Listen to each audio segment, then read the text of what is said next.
If it is important for human beings to continue to exist, then everyone really needs to be concerned about biodiversity conservation and loss of habitat and loss of roaming areas for big mammals and loss of pollinators and loss of the plants that the pollinators need. All this stuff is spinning out of control rapidly, and meanwhile people are just watching their television sets and their handheld devices and playing games, and while the whole thing's unraveling.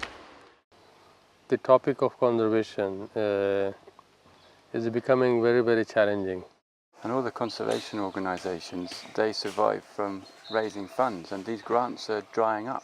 You know, the economic climate has changed massively. We unfortunately have chosen only one denominator to deal with. How we do transactions.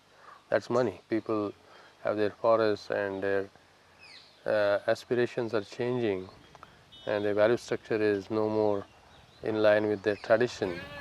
Then you see rapid degradation of the resources, and that actually has made this situation really, really complex.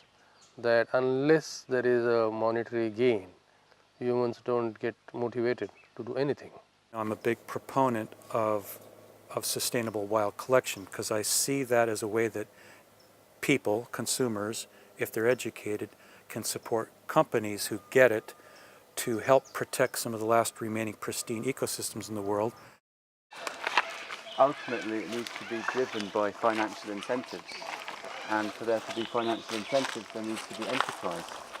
And so when we're selling teas in supermarkets, what we're doing is raising funds for conservation, and that's a really exciting conservation strategy. Some of the theories for biodiversity conservation are that local people are part of the solution, so they have to be stewards of the ecosystems to prevent conversion of natural ecosystems to other uses. We should use that to our advantage for conservation. That's the only thing we can do. And I think the Fairwild project is, again, as I mentioned, it's one of the sensible market-based mechanism. It is very sensible to do that and look at opportunities in the market and use that as a tool for conservation or social objectives. You make the tree more valuable alive and able to bear fruit and provide an income for a community for, potentially hundreds of years in some of these big trees, if it's done well. Yeah. So you bring, conservation in through commerce and protect the forest that way. Can we get a number of areas in the world protected under management plans? I mean, even if you're just collecting what people consider to be a weed, dandelions. Well, dandelions aren't the only thing that grow in a diverse meadow in Poland. All kinds of plants grow there. So if you can protect a dandelion collection area, you're protecting 100 other species, and you're providing a livelihood for local people there.